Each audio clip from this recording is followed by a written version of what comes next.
some European countries. Probably, or perhaps the bigger or more grand suggestion from the more utopian bourgeois economists, and to some extent something that some of the left have fallen for, is the idea of greening the economy as a sort of a strategic salvation. Now, there's a hell of a lot of problems with this possibility. Probably one of the fundamental ones is the problem of time. And what goes with that, the acute need for planning. Because if something has to be done quickly, planning becomes more critical. Estimates suggest that by the year 2050, which is not very far away, we will need 50% more than the energy we're currently using. That gives you a sense of timing. Another part of it is the fact that those estimates are based on 3/4 of that need coming from the third world. Because obviously the third world is way behind, as we know from Copenhagen. I mean, only about 1/6 of the world, the first world, actually enjoy an energy-intensive lifestyle. The rest do not. Now, so the needs will be greater in the third world, which immediately means that you've got the general and very big problem of imperialism. So the possibility of planning becomes probably even more ridiculous. Not to mention the more inherent problems of profitability. How do you make this profitable? Now, there are some ways you can make it profitable, there's no doubt about it. And there is, I think, or at least in my mind, no doubt that while green capitalism is not a likely saviour of the system, or in somehow will open up a new sort of era like capitalism, I think it is true that some people, some capitalists will definitely make a hell of a lot of money out of the greening of the economy. That's no doubt, that's already happening. In fact, some capitalists, say like in Brazil, are banking on it.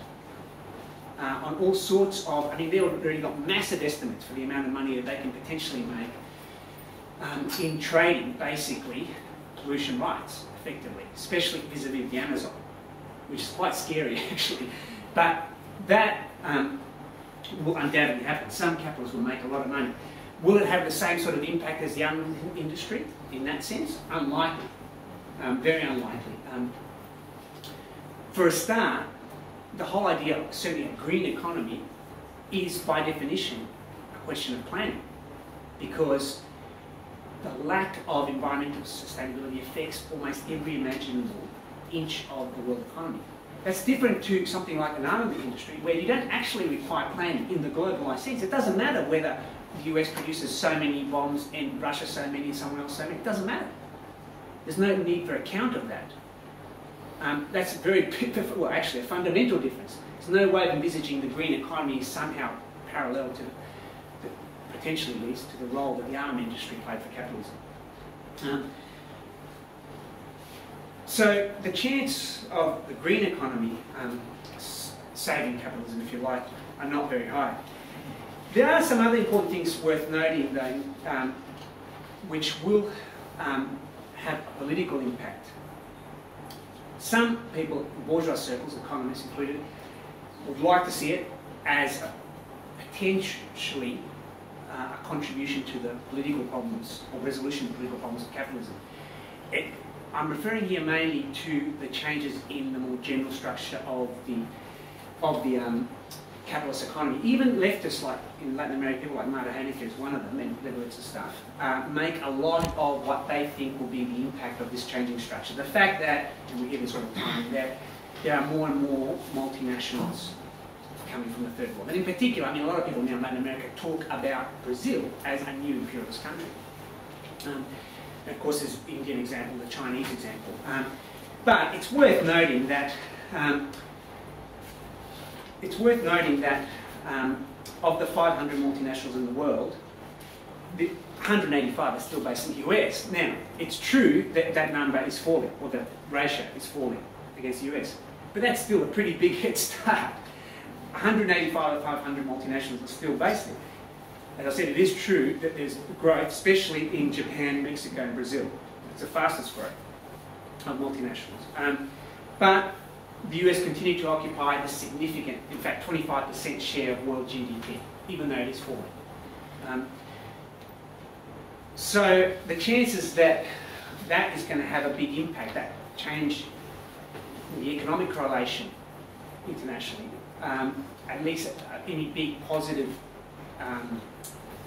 growth outcome is not likely. And now there is, I'll come back to this because there is a section of the Latin American left, the centrists, who are banking on this in terms of their political strategy. And I'll come back to that in a sec. It's perhaps worth, in the time I've got, to go on to what I wanted to touch on third, which will deal with some of that, which is the whole question of socialism and the actuality and possibility of revolution. As I said before, it is, I think, worth noting, recalling that we have gone, I mean, to use a literary reference, 200-year-long summer between 1789 and 1899, and 200 years of capitalism in terms of, if you want to measure politically rather than economically, that is the French Revolution to the end of actually existing socialism. And where are we at? Well, one thing that's definitely happening, and this is why I started this talk with what I think is the sort of theoretical framework for revolutionary Marxist today, which is this reconstitution of historical materialism, because there is a political remaking of the working classes. It's not a sociology. I mean, in fact, as I said, the main theses of Marx in terms of class polarisation, immiseration, etc., have all proven acutely true.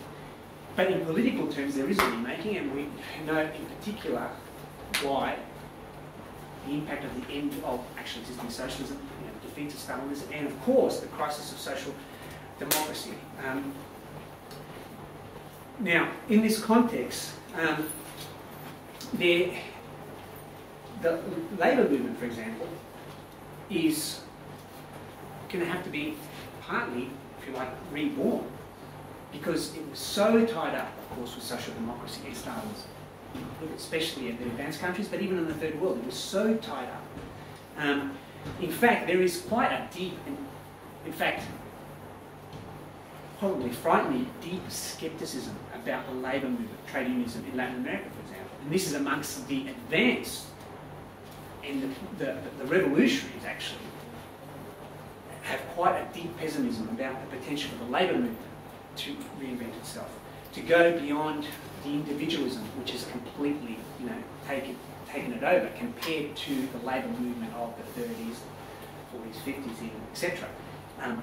Labour movement, post-neoliberalism, post the end of actually existing socialism, and the ideological crisis that ensued, it has been highly fragmented and ideologically fragmented, atomised, individualised. So there will have to be a whole rebirth of the labour movement in particular. And if you look back and think about the labour movement in Russia, for example, as distinct maybe from Germany, it is just as likely that that will be more the result of conscious political intervention than of the evolutionary economic process. When you contrast Russia and Germany, for example. A good place to sort of